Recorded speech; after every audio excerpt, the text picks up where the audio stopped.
गजाननं भूतगणाधिसेवितं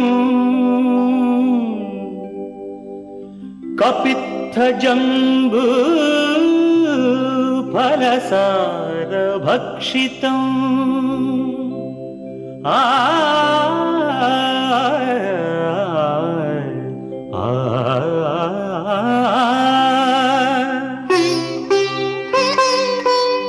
उमासुतं शोकविनाशकारणं नमामि विघ्नेश्वर पादपङ्कजम्।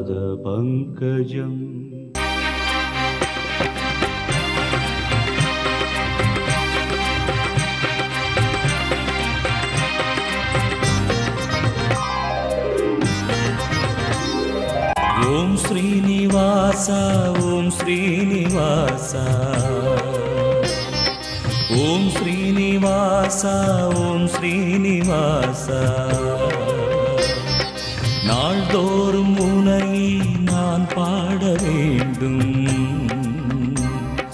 நான் பாட உந்தன் அருளாசி வேண்டும் ஏழு ஸ்வரங்களுமே ராகம் இசைத்திடுமே ஏழு ஸ்வரங்களுமே ராகம் இசைத்திடுமே ஏழு மலை கரசே ஏழு மலை கரசே ஓம் ஸ்ரீனிவாசா ஓம் ஸ்ரீனிவாசா ஓம் ஸ்ரீனிவாசா ஓம் ஸ்ரீனிவாசா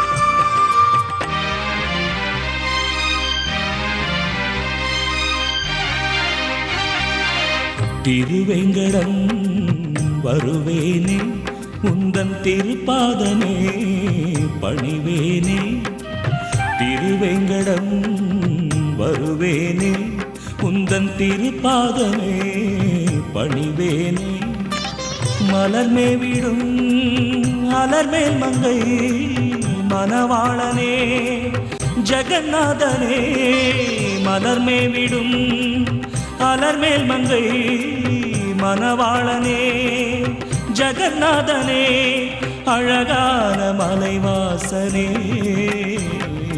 ஓம் ஸ்ரீனிவாச ஓம் ஸ்ரீனிவாச ஓம் ஸ்ரீனிவாச ஓம் ஸ்ரீனிவாச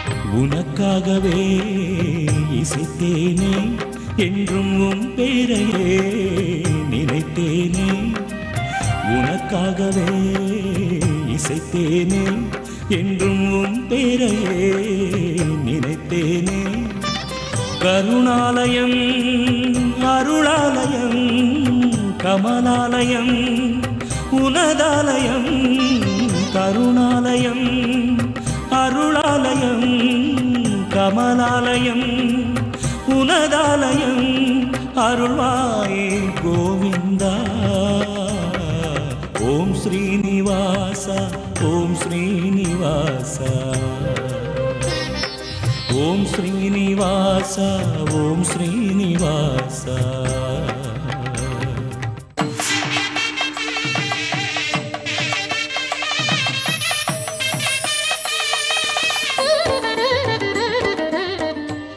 வணக்கம். புதன்கிழமை டிசம்பர் மாதம் 18ஆம் தேதி விஜய வருஷம் மார்கழி மாதம் 3ஆம் தேதி. இன்றைய நட்சத்திரம் திருவாதிரை, திதி தேய்பிறை பிரதமை, யோகம் சித்த யோகம், விருச்சிக ராசிக்கு சந்திராஷ்டம நாள். இன்று ஆருத்ரா தரிசனம். திருவாதிரை திருநாள். நடராஜ பெருமானை தரிசனம் செய்ய வேண்டிய நாள். ராகு காலம் பகல் 12 மணி முதல் 1:30 மணி வரை. யமகண்டம் காலை 7:30 மணி முதல் 9 மணி வரை. குளிகை நேரம் 10:30 மணி முதல் பகல் 12 மணி வரை. நல்ல நேரம் என்னும் சுபஹோரைகள் காலை 6 மணி முதல் 7 மணி வரை, 9 மணி முதல் 10 மணி வரை, மாலை 4 மணி முதல் 5 மணி வரை, இரவு 7 மணி முதல் 9 மணி வரை. இன்றைய கிரக நிலவரம்: மேஷத்தில் கேது, மிதுனத்தில் குருச்சந்திரன், கன்னியில் செவ்வாய், துலாமில் சனி ராகு, தனுசில் சூரியன் புதன், மகரத்தில் சுக்கிரன். ஒரு சிறிய இடைவேளைக்கு பிறகு 12 ராசிகளுக்கான ராசி பலனை பார்ப்போம்.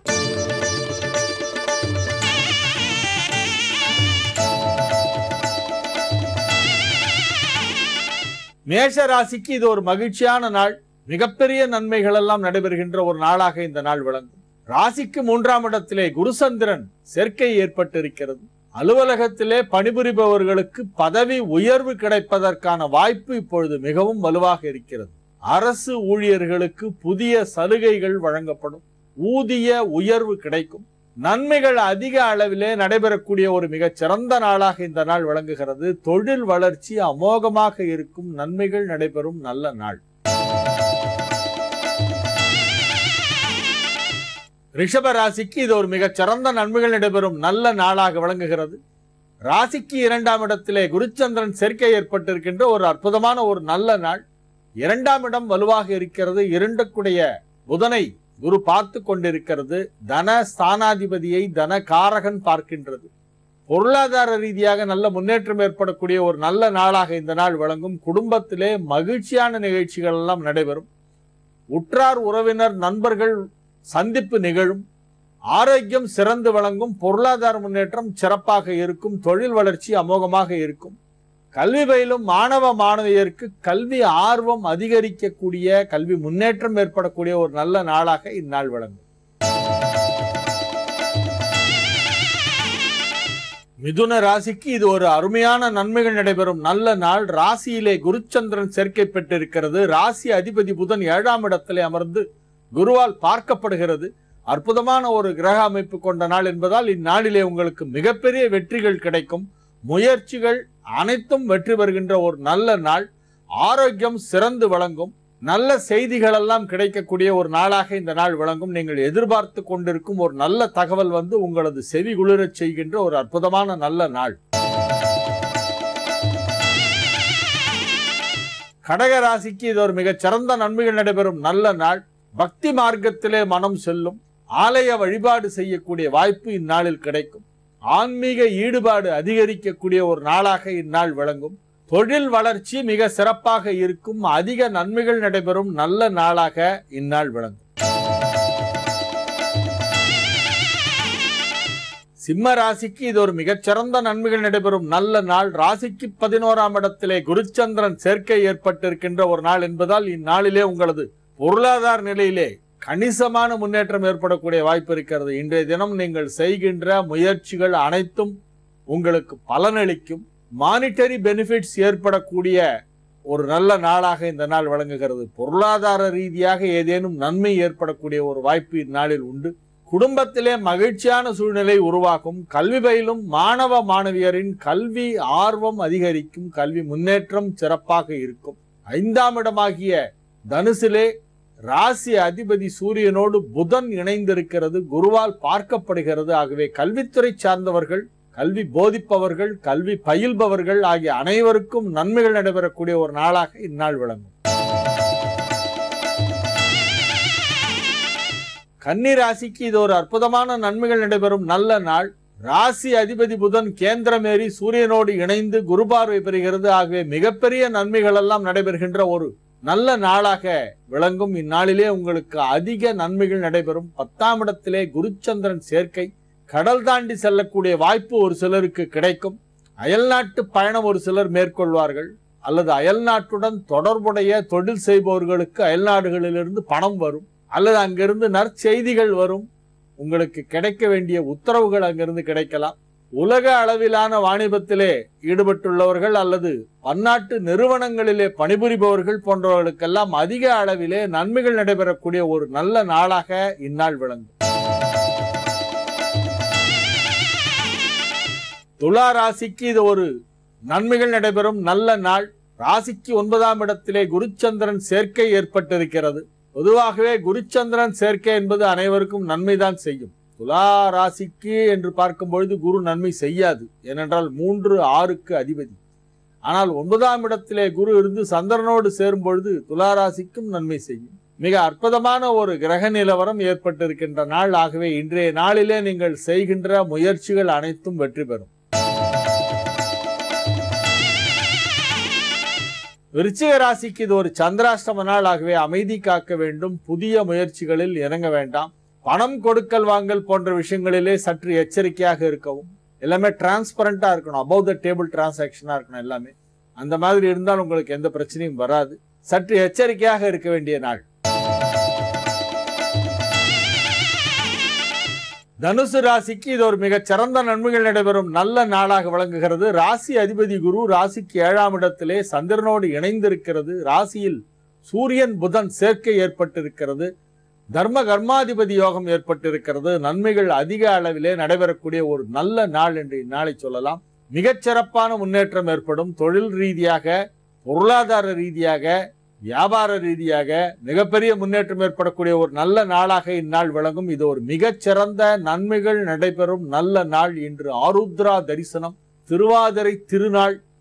ஆகவே அருகில் உள்ள சிவன் கோவிலுக்கு சென்று நடராஜ பெருமானை தரிசனம் செய்துவிட்டு வாருங்கள். காண வேண்டாமோ? காண வேண்டாமோ? இன்றைய தினம் நடராஜ பெருமானை காண வேண்டாமோ?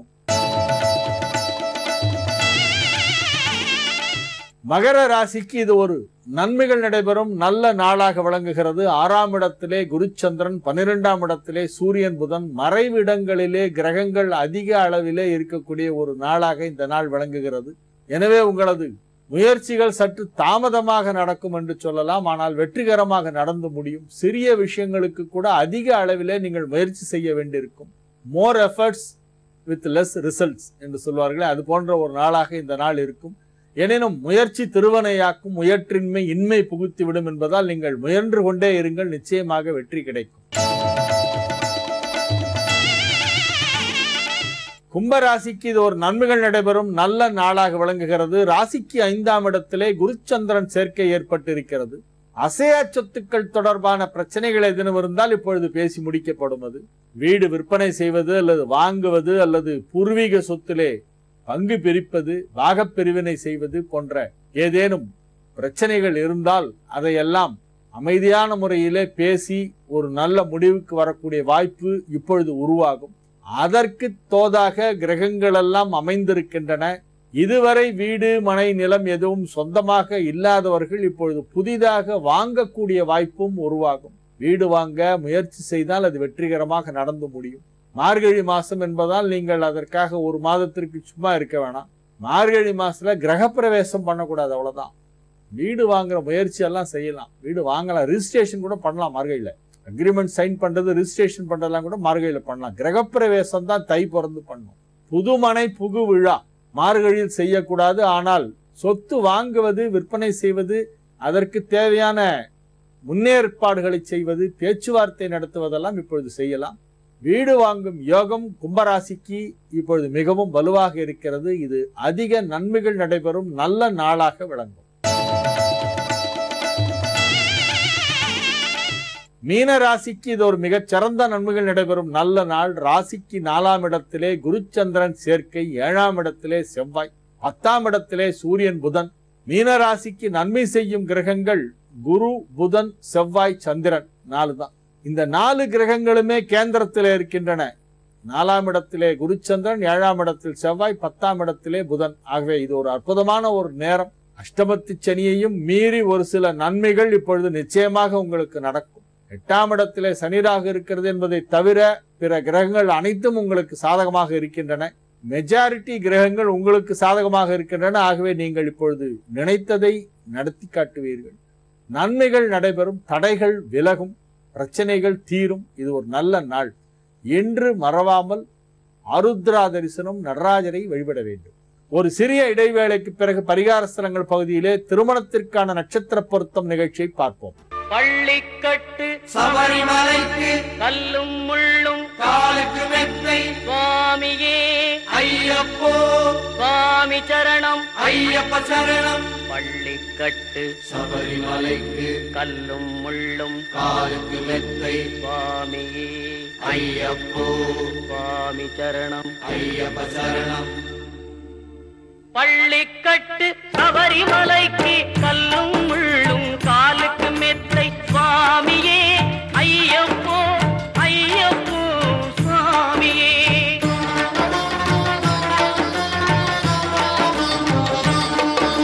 நெய்யபிஷேகம் சுவாமிக்கே கற்பூர தீபம் சுவாமிக்கே ஐயப்பன்மார்களும் கூறிக்கொண்டு ஐயனை நாடி சென்றிடுவார் சபரிமலைக்கு சென்றிடுவார் சுவாமியே ஐயப்போ ஐயப்போ சுவாமியே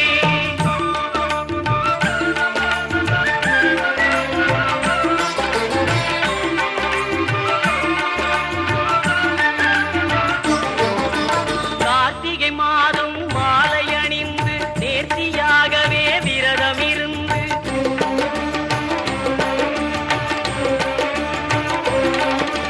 பார்த்த சாரதியின் மைந்தனே உன்னை பார்க்க வேண்டிய தவம் இருந்து பார்த்த சாரதியின் மைந்தனே உன்னை பார்க்க வேண்டிய தவம் இருந்து இருமுடி எடுத்து எருமேலி வந்து ஒரு மனதாகி பேட்டை துள்ளி அருமை நண்பரா பாவரை தொழுது ஐயனின் அருள்மலை ஏறிடுவார் சுவாமியே ஐயப்போ ஐயப்போ சுவாமியே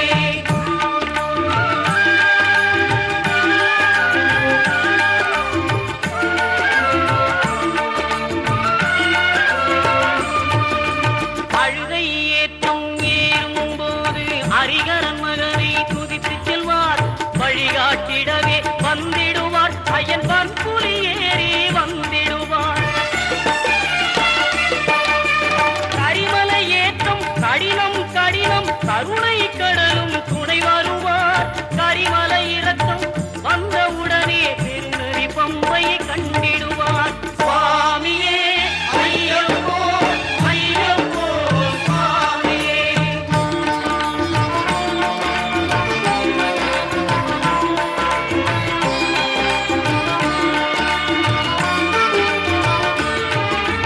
கங்கை நதி போல் புண்ணிய நதியாம் பம்பையில் நீராடி சங்கரன் மகனை கும்பிடுவார் சஞ்சலமின்றி ஏறுவார் நீலிமலை ஏற்றம் சிவபாலனும் ஏற்றிடுவார் காலமெல்லாம் நமக்கே அருள்காவலராயிருப்பார் தேகபலம் தா பாதபலம் தா தேகபலம் தா பாதபலம் தா தேகபலம் தாயென்றால் அவரும் தேகத்தை தந்திடுவார் பாதபலம் தாயென்றால் அவரும் பாதத்தை தந்திடுவார் நல்ல பாதையை காட்டிடுவார் சுவாமியே ஐயப்போ ஐயப்போ சுவாமியே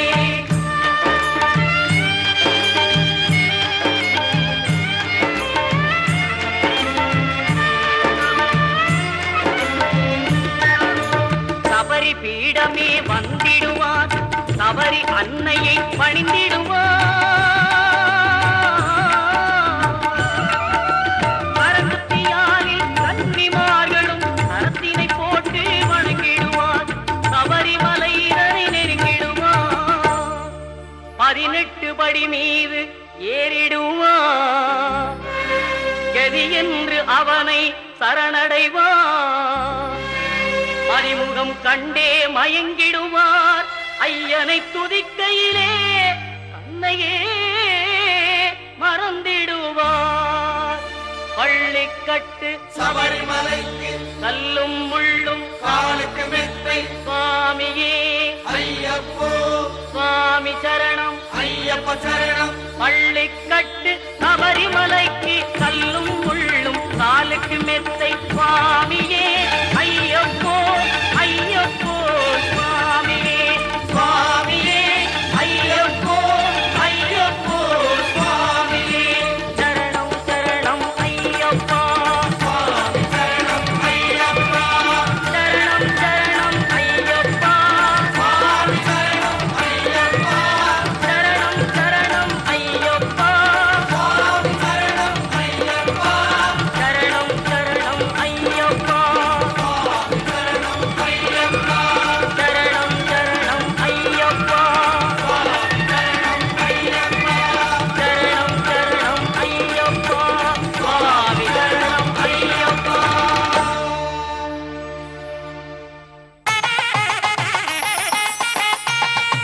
பரிகார ஸ்தலங்கள் பகுதியிலே நாம் திருமண பொருத்தத்திற்கான நட்சத்திரங்கள் என்னும் ஒரு நிகழ்ச்சியின் தொடர்ச்சியை பார்த்து கொண்டிருக்கிறோம். கும்பராசி அவிட்ட நட்சத்திரம் ஆண்களுக்கு பொருந்தும் நட்சத்திரங்கள் என்ன என்பதை இன்றைய தினம் பார்க்கவிருக்கிறோம். அவிட்ட நட்சத்திரம் 3, 4ஆம் பாதம் கும்பராசியாக இருந்து இந்த நட்சத்திரத்திலே பிறந்த ஆண்களுக்கு திருமண பொருத்தம் பார்க்கும் பொழுது எந்தெந்த நட்சத்திரங்கள் பொருந்தும் என்பதுதான் இன்றைய நிகழ்ச்சியின் தகவல். அவிட்டம் கும்பராசி ஆண்களுக்கு பொருந்தும் நட்சத்திரங்கள் 10 பொருத்தம் எதுவும் இல்லை, 9 பொருத்தம் எதுவும் கிடையாது. 8 பொருத்தம் உள்ள நட்சத்திரங்கள் ரோகிணி, ஆணுக்கு அவிட்டம் கும்பமாக இருந்தால் பெண்ணுக்கு ரோகிணி இருக்கலாம், 8 பொருத்தம். திருவாதிரை 8 பொருத்தம். புனர்பூசம் மிதுன ராசி 8 பொருத்தம். ரோகிணி, திருவாதிரை, புனர்பூசம் மிதுன ராசி மட்டும். புனர்பூசம் 1, 2, 3ஆம் பாதம் மிதுனத்தில் வரும், அது 8 பொருத்தம். திருவோணம் 8 பொருத்தம். ஆணுக்கு அவிட்டம் கும்பராசியாக இருந்து பெண்ணுக்கு திருவோணமாக இருந்தால் 10க்கு 8 பொருத்தம் உண்டு. பூரட்டாதி 8 பொருத்தம். பூரட்டாதி நட்சத்திரம் முழுவதுமே 8 பொருத்தம். அவிட்டம் கும்பராசி ஆணுக்கு, பூரட்டாதி பெண் 8 பொருத்தம். பூரட்டாதி கும்பராசியாக இருந்தாலும் 8 பொருத்தம், பூரட்டாதி மீனராசியாக இருந்தாலும் 8 பொருத்தம், இரண்டுமே சேர்க்கலாம். 8 பொருத்தம் உள்ள நட்சத்திரங்கள் ரோகிணி, திருவாதிரை, புனர்பூசம் மிதுன ராசி, திருவோணம், பூரட்டாதி. இந்த 5 நட்சத்திரங்களும் 10க்கு 8 பொருத்தம் உள்ளவை. அவிட்ட நட்சத்திரம் கும்பராசியில் பிறந்த ஆண்களுக்கு பொருந்தும் பெண்களின் நட்சத்திரங்கள் என்னும் வரிசையிலே அடுத்ததாக 7 பொருத்தம் உள்ள நட்சத்திரங்கள் என்ன என்பதை பார்ப்போம். 7 பொருத்தம் உள்ள நட்சத்திரங்கள் பூரம், விசாகம். விசாகம் முழுவதுமே 7 பொருத்தம் தான். விசாகம் துலாராசியாக இருந்தாலும் 7 பொருத்தம். விசாகத்தில் 4ஆம் பாதம் விருச்சிக ராசியில வரும், அதுவும் 7 பொருத்தம். பூரம் 7 பொருத்தம், விசாகம் 7 பொருத்தம், பூராடம் 7 பொருத்தம். பூரம், விசாகம், பூராடம் இதெல்லாம் 7 பொருத்தம். அடுத்து 6 பொருத்தம் எதுவும் இல்லை. 10 பொருத்தம் இல்லை, 9 பொருத்தம் கிடையாது, 6 பொருத்தம் கிடையாது, 8 பொருத்தம் 7 பொருத்தம் தான் வரும். தவிர்க்க வேண்டிய ராசிகள் 6வது ராசியான கடகமும் 8வது ராசியான கன்னியும். கும்பராசிக்கு தவிர்க்க வேண்டிய ராசிகள் 6வது ராசியான கடகமும் 8வது ராசியான கன்னியும் கண்டிப்பாக தவிர்க்க வேண்டும். பொருந்தும் நட்சத்திரங்கள் அவிட்ட நட்சத்திரம் 3, 4ஆம் பாதம் கும்பராசியில் பிறந்த ஆண்களுக்கு பொருந்தும் பெண் நட்சத்திரங்கள் பட்டியலை மீண்டும் ஒருமுறை சொல்லி நிகழ்ச்சியை நிறைவு செய்கிறேன். 10 பொருத்தம் எதுவும் கிடையாது, 9 பொருத்தம் எதுவும் இல்லை. 8 பொருத்தம் உள்ள நட்சத்திரங்கள் ரோகிணி, திருவாதிரை, புனர்பூசம் மிதுன ராசி, திருவோணம், பூரட்டாதி. 7 பொருத்தம் உள்ள நட்சத்திரங்கள் பூரம், விசாகம், பூராடம். மொத்தமே இவ்வளவுதான் பொருந்தது, நட்சத்திரம் பொருந்தாது. மிக குறைவான நட்சத்திரங்கள் தான் பொருந்தும் அவிட்டத்திலே பிறந்த கும்பராசிக்காரர்களுக்கு. இந்த நட்சத்திர பொருத்தம் என்பதை பற்றி ஒரு முக்கியமான தகவல் என்ன, அது ஒருத்தர் சந்தேகம் கேட்டார் என்கிட்ட. இந்த நட்சத்திரங்கள் மட்டும் இருந்தால் போதுமா, அப்படியே கல்யாணம் பண்ணிடலாமா அப்படின்னு ஒரு கேள்வி கேட்டார். அது ரொம்ப யோசிக்க வேண்டிய ஒரு விஷயம் ஆயிடுச்சு எனக்கு. இது அடிப்படை தேவைதான்.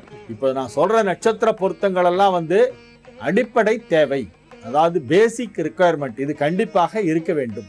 இதற்கு மேல வேற ஒரு பாயிண்ட் இருக்கு. அடுத்த விஷயம், நெக்ஸ்ட் ஸ்டேஜ் போகும்போது பெண் ஜாதகத்தில் உள்ள தோஷங்களும் ஆண் ஜாதகத்தில் உள்ள தோஷங்களும் சமமாக இருக்கிறதா என்பதை பார்க்க வேண்டும்.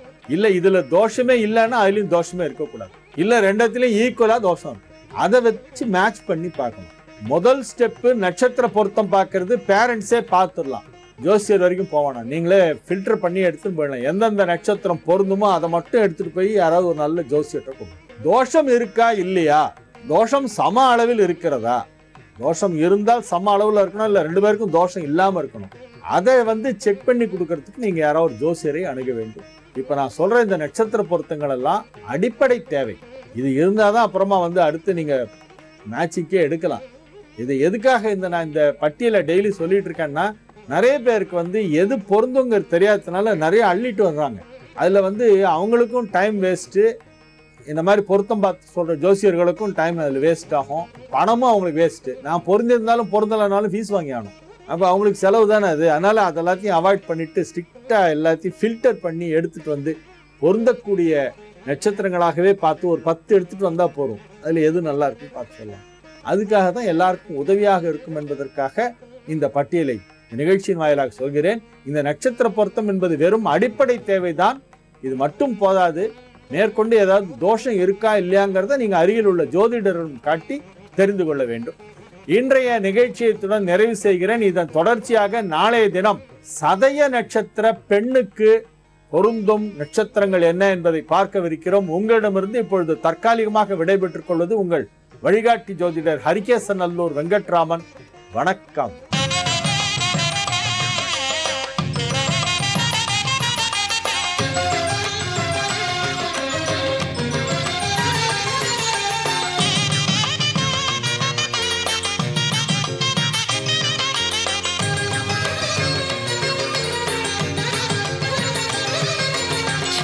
ராகவேந்திரம் குரு ராகவேந்திரம் தினம் பாடு மனமே யோகங்கள் கூடும்.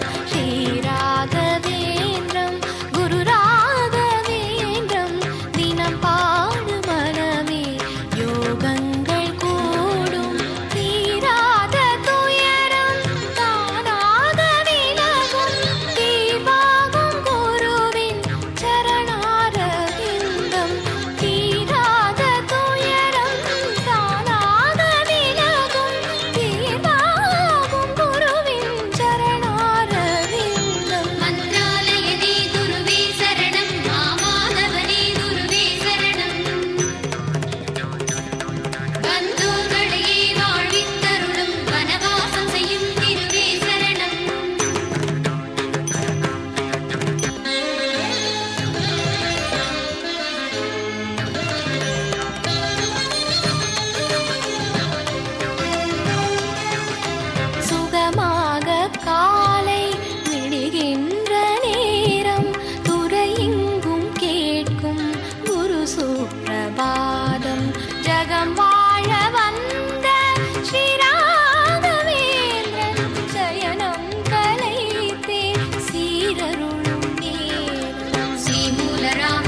सुधाप्तिचन्द्र श्रीव्यासराज विदुषाम्बर दिव्यमूर्ते श्रीराघवेन्द्र भवतात्तव सुप्रभातम्.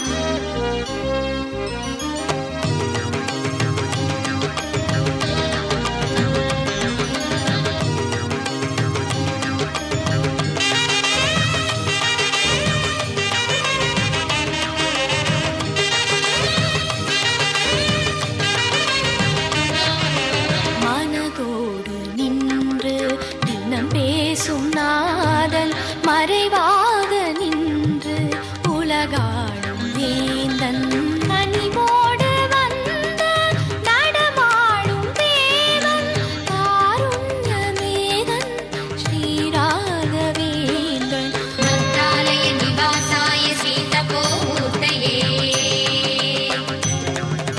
மத்வமதவர்தனாய ஸ்ரீராகவேந்திராய மங்களம்.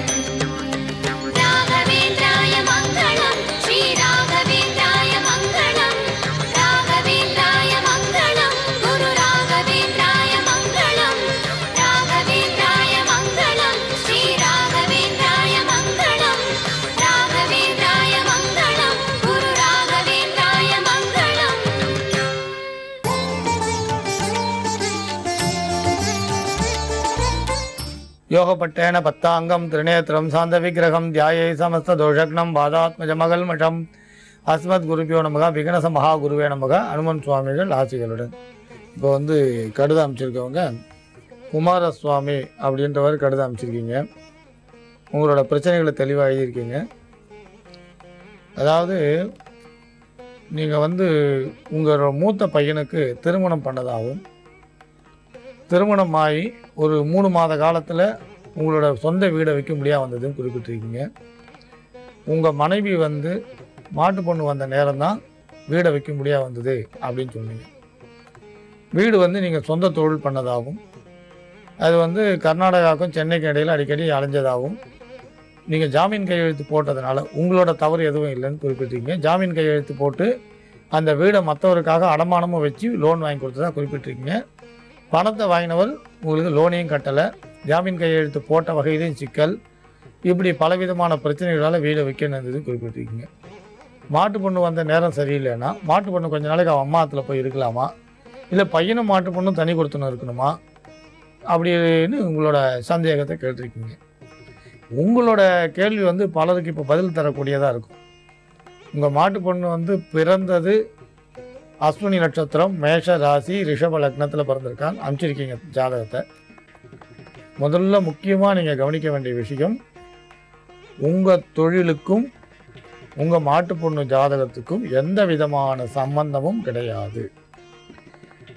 அதாவது உங்கள் தொழிலில் பிரச்சனை வருதுன்னு நீங்கள் ஜாதகம் பார்க்கணுன்னா உங்கள் பார்ட்னரோட ஜாதகத்தையும் உங்கள் ஜாதகத்தையும் அனுப்பித்தால் அந்த அனுப்பிச்சு அந்த 2 ஜாதகத்தையும் ஒப்பிட்டு உங்கள் தொழில் கெட்டதுக்கு என்ன காரணம்னு பார்க்கலாம்.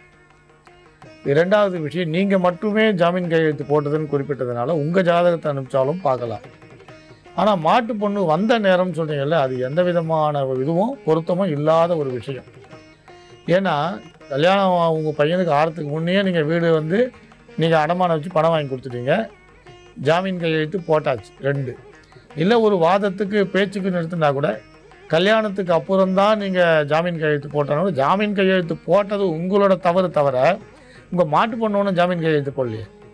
நீங்கள் நடைமுறை வாழ்க்கையில் பார்த்தீங்கன்னா நீங்கள் ஜாமீன் கையெழுத்து போட்டிருக்கீங்க, நீங்கள் வீடு அடமானம் வச்சு பணம் வாங்கி கொடுத்துருக்கீங்க. ஆனால் உங்கள் மாட்டு பொண்ணு வந்த நேரம்னு எப்படி சொல்கிறீங்க இல்லையா? அது வந்து சரியாக கொஞ்சம் கூட பொருந்தாத விஷயம், அது தவறான விஷயம். நம்ம சாஸ்திரங்களை, நம்ம தர்மங்களை, நம்மளோட வேதங்களை தவறாக பயன்படுத்துறதுக்குரிய வழியை நீங்கள் தேடுறீங்கன்னு தான் நான் சொல்லுவேன். இந்த மாதிரி சொல்கிற எல்லாருக்குமே நான் சொல்கிற ஒரு வார்த்தை, நம்ம தர்மத்தை, நம்ம சாஸ்திரத்தை, நம்ம வேதங்களை தவறாக பயன்படுத்துறதுக்கு முயற்சி பண்ணுறீங்க. அப்படி உங்களை மாதிரி யாராவது ஒருத்தர் தவறாக பயன்படுத்தும் பொழுது பாமரர்களாக இருக்கக்கூடியவர்கள் கூட அதையே பிடிச்சிக்கிறான். நீங்கள் நல்லா படிச்சிருக்கீங்க, பெரிய பிஸ்னஸ் பண்ணுறீங்க, நிறைய பணத்தை வந்து நீங்கள் ரோல் பண்ணுறீங்க, நிறைய பெரிய மனிதர்களோட பழகிறீங்க. ஆனால் நீங்களே இப்படி குறிப்பிட்டீங்கன்னா சாதாரண படிப்பில்லாத ஜனங்க என்ன பண்ணுவா? அதனால் மாட்டு பொண்ணு வந்த நேரம்ன்ற எழுதுறதே தவறு. அதை நீங்கள் உங்கள் மனைவி குறிப்பிட்டான்னு மெல்ல இன்னொரு சாமர்த்தியம், நீங்கள் சொல்லால உங்கள் மனைவி சொன்னான்னு நீங்கள் குறிப்பிடுறீங்க. அதாவது பழியை வந்து மெல்ல உங்கள் மனைவி பக்கம் திருப்புறீங்க, அதுவும் தவறு. உங்கள் மனைவி சொல்லியிருந்தாலும் தவறு தான், ஒத்துக்க முடியாது. அதனால் மாட்டு பொண்ணு வந்தால் என்னோடய வீடை விற்க முடியாச்சுன்ற நினைப்பே தவறு. நீங்கள் வந்து ஆராயாமல் செய்த உதவி உங்களுக்கு இந்த பலன் ஏற்பட்டது. அதாவது நீங்கள் யாருக்கு ஒரு வீடை அடமானம் வச்சு லோன் வாங்கி கொடுத்தீங்களோ அவர்கிட்ட பணம் இருந்தும் பணத்தை கட்டலைன்னு குறிப்பிடுறீங்க. இதில் நீங்கள் ஒரு நல்ல ஒரு விஷயத்தை ஞாபகம் வச்சுக்கணும். நீங்கள் யாருக்கு உதவி பண்ணுறீங்களோ அவங்க அதை திருப்பி நல்ல முறையில் திருப்பி செலுத்துவாங்களான்னு பார்க்கணும், இல்லை உங்களுக்கு உபத்திரவம் பண்ணாமல் இருப்பாங்களான்னு பார்க்கணும். பாம்புக்கு மாதம் 30 நாளுமே நீங்கள் தொடர்ந்து பால் கொத்தினாலும் 31வது நாள் அது புத்தில் கை விட்டிங்கன்னா அதுக்கு தன் கையில் இருக்க மாணிக்கத்தை கொடுக்காது, கடிக்க தான் கடிக்கும், விஷத்தை தான் கொடுக்கும். நீங்கள் யாருக்கு உதவி பண்ணுறீங்கன்னு இருக்கு இல்லையா, உதவி பண்ணவர் நன்றி உள்ளவராக இருந்தால் கட்டாயம் உங்களுக்கு அதை விட பெரிய அளவில் செய்வார். இல்லை அது இல்லைன்னா உங்களுக்கு குறைஞ்சபட்சம் உங்களுக்கு உபத்திரவமாவது பண்ண மாட்டார், உங்களுக்கு குறைந்தபட்சம் உபத்திரவமாவது பண்ணாமல் இருப்பார். அதனால் நீங்கள் தவறான மனிதருக்கு உதவி பண்ணிட்டோம், உங்கள் மாட்டு பொண்ணு பேரில் நீங்கள் பழிய சொல்கிறது எந்த விதத்திலும் ஏற்றுக்க முடியாது. உங்கள் மாட்டு பொண்ணு ஜாதகத்தை அனுப்பிச்சு அதை பார்த்து பதில் சொல்ல வேண்டிய அவசியமே இல்லை. அதனால் உங்கள் வீடு விற்றதை மறுபடியும் வாங்க முடியுமா, இந்த வியாபாரம் சிறப்பாக இருக்குமான்னா உங்களோட ஜாதகத்தை அனுப்புங்க, அதுக்கு என்ன பரிகாரம் பண்ணலான்றதை நம்ம சொல்லலாம். அதனால் நிச்சயமாக இதுக்கும் நீங்கள் வீடை விற்றதுக்கும் உங்கள் பையனுக்கு கல்யாணம் ஆனதுக்கும் உங்கள் மாட்டு பொண்ணு வீட்டுக்கு வந்ததுக்கும் எந்த சம்பந்தமும் கிடையாது. அதனால் உங்கள் மாட்டு பொண்ணு வந்த நேரத்தால் தான் வீடை விற்க முடிஞ்சது, நீங்கள் இந்த வீட்டை விற்க முடியாது போச்சு, கை விட்டு பொருள் போயிட்டு அப்படி நீங்கள் வருத்தப்பட வேண்டிய அவசியமும் கிடையாது. இதில் எந்த காரணம் கொண்டும் ஜாதகத்தை பிடிச்சி இழுக்காதீங்க. இதில் எந்த காரணமும் கொஞ்சம் கூட நீங்கள் வீடை விற்றதுக்கு உங்கள் மாட்டு பொண்ணு ஜாதகம் ஒரே 1% கூட காரணமே கிடையாதுன்னு உறுதியாக சொல்லலாம். அடுத்து தேசிகன் அப்படின்றவர் சென்னையிலேருந்து கடிதம் அமைச்சிருக்கீங்க. நீங்கள் வந்து என்ன கல் போடலாம் அப்படின்னு கேட்டிருக்கீங்க. நீங்கள் வந்து பிறந்தது கன்னியா ராசி, அஸ்த நட்சத்திரம். இப்போ பொதுவாக ராசிக்குரிய கல் அப்படின்னு சொன்னால் உங்களோட ராசிக்குரிய புதன். நீங்கள் புதன்கிழமை அன்னைக்கு மரகதக்கல், பச்சைக்கல் மோதிரம், கிளி பச்சை வாங்கி மோதிரம் வாங்கி போடலாம். வலது கை சுண்டு விரலில் போடுங்க, ஓப்பன் செட்டிங்காக போடலாம். தங்கத்திலையும் கட்டி போடலாம், வெள்ளிலையும் கட்டி போடலாம். புதன்கிழமை அன்னைக்கு போடுங்க, உங்களுக்கு நல்ல பலன்கள் கட்டாயம் நடக்கும். ஸ்ரீராமஜெயம் தொடர்ந்து எழுதலாம், மகாவிஷ்ணுவை பூஜிக்கலாம். அதிர்ஷ்ட கல்ன்றது நாங்கள் அடிக்கடி கட்டாயம் இல்லைனாலும் நீங்கள் விருப்பப்பட்டு வசதி இருந்தால் மரகதக்கல் மோதிரம் போடுங்க. பொதுவாக நல்ல கடைகளில் தரமான கல் கிடைக்கும். இதுக்கு நீங்கள் அதிர்ஷ்ட கல் கடையை தேடி போக வேண்டாம், எல்லா கடைகள்லையுமே நல்ல கல் மோதிரம் கிடைக்கும். உங்கள் சக்திக்கு ஏற்ப விலை கொடுத்து வாங்கி தங்கத்திலையோ வெள்ளிலையோ மோதிரமாக போட்டுக்குங்க. உங்களுக்கு நீங்கள் எதிர்பார்த்த ஒரு நம்பிக்கைக்குரிய பலன் கட்டாயம் நடக்கும். நாளைக்கு இன்னொரு கேள்விக்கு நம்ம பதில் எதிர்பார்க்கலாம். ஜோதிட சிம்மம், திருவல்லிக்கேணி, சுவாமி கண்ணன் பட்டாச்சாரியா, மங்களானி பவந்தி.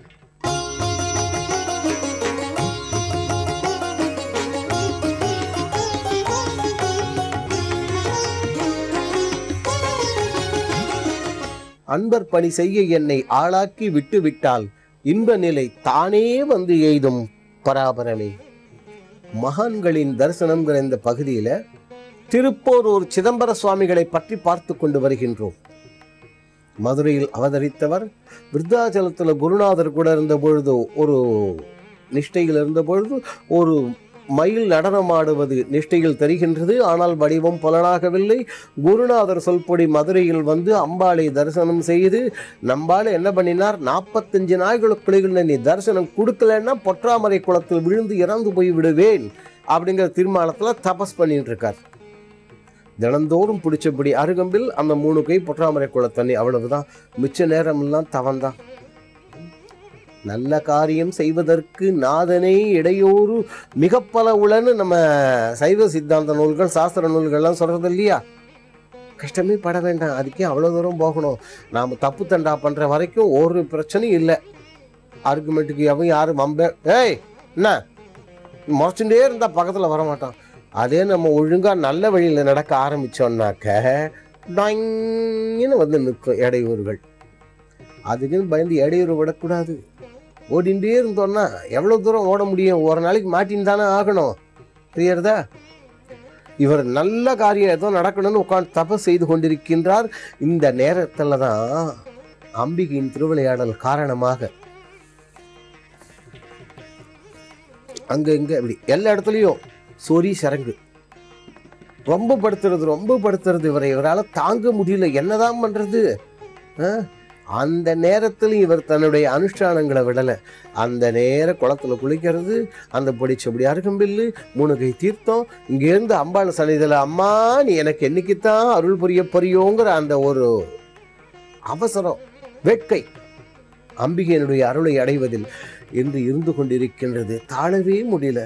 ஒரு சமயம் இவரால் இது அதிகமா போனதுனால அங்கிருந்து நடக்க முடியல.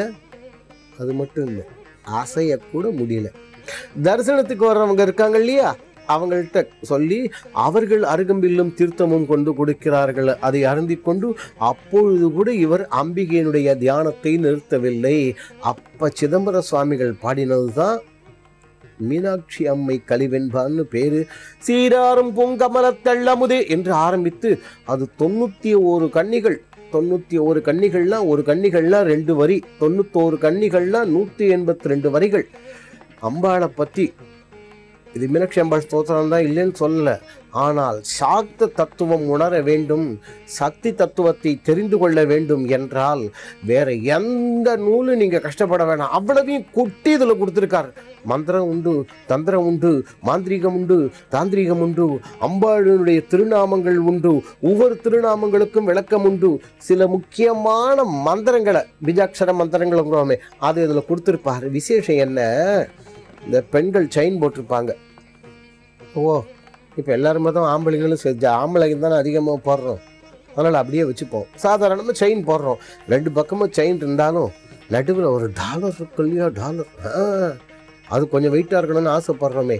அதுபோல பீஜாட்சர மந்திரங்களை நடுவில் வைத்து இந்த பரமும் அந்த பரமும் நளினமான நாமங்களை அவர் அந்த இடத்துல அப்படியே செதுக்கி வச்ச மாதிரி இருக்கும். அற்புதம், அற்புதம். அதற்கு உரை காண முடியாது, கடினம்தான். ஆனால் அந்த மீனாட்சி அம்மை கலிவென்பாவிற்கு கடினமான அந்த இதுக்கு சாக்த நூலுக்கு, சக்தி தத்துவ நூலுக்கு தமிழ் அறிஞர் கீவாஜா இந்த நாடு பண்ண புண்ணியம் யா. மகாவித்வான் பிள்ளைவாள் தமிழ் தாத்தா, அவருடைய மாணவர் கீவாஜா. அந்த கீவாஜா அவனுடைய மாணவர், இன்னும் சொல்லப்போனா ரைட் ஹேண்டே இருந்து எல்லாம் பண்ணது இவர். அனந்தன்னு பேரு. அந்த அனந்தன் என்பவர் இந்த அபூர்வமான மந்திர நூலுக்கு, தோத்திர நூலுக்கு, மீனாட்சி அம்மை கலிவென்பாவிற்கு அப்படியே விளக்க உரை அற்புதமாக எழுதியிருக்கின்றார். அலையன்ஸ் கம்பெனிங்கிற ஒரு கம்பெனி இது பதிப்பிச்சிருக்கு. கிடைக்காத நூல், அபூர்வமான நூல். இந்த மீனாட்சி அம்மை கலிவென்பாவை இப்பொழுதும் நாம் பாராயணம் செய்து கொண்டிருந்தால் நாம் மட்டுமல்ல, நம் குடும்பமே கல்வி கேள்விகளில், ஞானத்தில், கலைகளில் தலை சிறந்து ஓங்கும் என்பது சத்தியம். இந்த கலிவென்பாவை நம்ம சிதம்பர சுவாமிகள் பாடி முடிச்சார். ஒரே கூடி பார்த்துட்டு இருக்கு. அப்பப்ப என்ன பண்ண முடியும் அவங்களால? அதுவும் இருக்கு இல்லையா. இவர் தான் இப்படிதான் இருப்பேன், 45 நாள் வரலன்னா இந்த 10ஆம் மரக்குள்ள இருக்குங்கிறாரு. இதற்கு மேலும் தாயார் பொறுப்பாளா? அழகாக அம்பிகை இறங்கி வந்தாள். இறங்கி வந்தாள். என்னையா இது? நேர வந்து இந்த குழந்தைகிட்ட முதல்ல பேச்செல்லாம் கிடையாது, மெல்ல தன் மலர் கரங்களால் இந்த மாதிரி அம்பிகை அந்த முருகப்பெருமானை கூட தடவி கொடுத்துருப்பாளன்னு சந்தேகமா இருக்கு. எவ்வளவு கொடுத்து வச்சிருக்கணும் நாம. அப்படி மென்மையா தன் மலர்கரங்களால் தடவி விட்டாள். அவர் உடம்புல இருந்த அவ்வளவு நோயும் சொல்லக்கூடிய எனக்கே மெய்சில் இருக்கின்றதை அனுபவிச்ச அந்த மகானுக்கு எப்படி இருந்திருக்கணும். அவ்வளவு சொறி சிறங்கும் போச்சு. பெரிய சொத்து ஆரோக்கியம் தான் ஐயா. அப்புறம் என்ன வேண்டி கிடக்கு? புரியுறதா? 1,90,000 கோடி காசு பணம் இருக்கலாம். இவர்கிட்ட 1000 ரூபாய் ஃபீஸ் வாங்கிட்டு டாக்டர் சொல்லிடுவார், நீங்கள் சர்க்கரையை சாப்பிட்டுக்கப்படாது, அரிசியை சேர்த்துக்கப்படாதுன்னு விடுவார். அதை சொல்லிட்டு இவர்கிட்ட இருந்து அவர் 1000 ரூபா வாங்கிப்பார், ஸ்வீட் பாக்ஸாக வாங்கி அடிப்பார். 12 சர்க்கரை மில்லு இருக்கு, காப்பியில் சர்க்கரை போட்டுக்க முடியாது. என்னையா கொடுமை இது? இப்போ அந்த காசு பணத்தை வச்சுன்னா என்ன பண்ண போற? ஆரோக்கியம் வேணும் இல்லையா? அதுதான் அப்படி தடவி கொடுத்தோடனே உடம்பு பளபளவென மின்னியது. அந்த எல்லா தீவினைகளும் நீங்கி போய்விட்டன, நோயும். எழுந்து நமஸ்காரம் பண்ணினார். அம்மா அப்படி காட்சி கொடுத்தார். குருநாதர் சொன்னார், அதுக்கு தான் தாயே வந்திருக்கோம், வேற ஒன்றும் இல்லடா குழந்தை. இங்கிருந்து அதாவது அங்கே உள்ள அந்த கணக்கு, அந்த காலத்தில் இருந்த கணக்குப்படி 30 யோஜனை தூரம்னு இருக்கு அந்த ஓலை சுவடியில். மீனாட்சி அம்பாள் சொன்னது அந்த காலத்தில் 30 யோஜனை தூரம் இங்கிருந்து ஒரு திருத்தலம் இருக்கிறது. ஒரு யோஜனைன்னா அது கிட்டத்தட்ட 8 மைல். அப்போ 30 யோஜனைனா 240 மைல். 240 மைலை நீங்கள் கிலோமீட்டரா மாற்றினீங்கன்னா ஏறத்தாழ 360 கிலோமீட்டரா வருது. அதனால் அப்படியே பார்த்தோம்ல, என்ன இங்கிருந்து 360 கிலோமீட்டரில் யுத்தபுரின்னு ஒரு க்ஷேத்திரம் இருக்கு, திருத்தலம் இருக்கு. அது என் புள்ள முருகனுடைய திருத்தலம் கோவில். அது இதுக்கு முன்னால் 6 தடவை நல்ல நிலையிலிருந்து இப்போ சிதிலமாய் போயிடுத்து. அதனால் இப்போ அதை ஒன்னால தான் நடக்கணும். அதனால தான் மயில் தொகை ஆடியது வடிவம் தெரியாமல் போனதற்கு காரணம் அந்த கோவில் வடிவம் தெரியவில்லை, சீரழிந்து போய்விட்டது. நீதான் அதை செய்யணுங்கிறதுக்காகத்தான் உனக்கு உணர்த்தியது. அதனால் இங்கிருந்து கிளம்பு, அங்கே போ. தாயே, அங்கே அந்த கோவில் எங்கே இருக்குன்னா எப்படி கட்டணும் அதெல்லாம் நீயே சொல்லிக் கொடுக்கக்கூடாதா? நமக்கு பழக்கப்படி அவசரம். நீ அங்கே போ. அங்கே குரு வடிவாக வந்து முருகப்பெருமான் வழிகாட்டுவான். அங்கிருந்து சிதம்பரம் சுவாமிகள் கிளம்புகின்றார். இவர் கிளம்பியவருக்கு என்ன நடந்தது என்பதை அடுத்த நிகழ்ச்சியில் பார்க்கலாம். அந்த ஞானிகளும் மகான்களும் நம் எல்லோருடைய உள்ளங்களிலும் இல்லங்களிலும் எழுந்தருளியிருந்து நம் குடும்பங்களில் அமைதி, நிம்மதி, ஒற்றுமை, ஆரோக்கியம் என்று சொல்லக்கூடிய அந்த மாபெரும் செல்வங்களை வாரி வழங்க வேண்டுவோம். அவர்கள் வழங்குவார்கள்.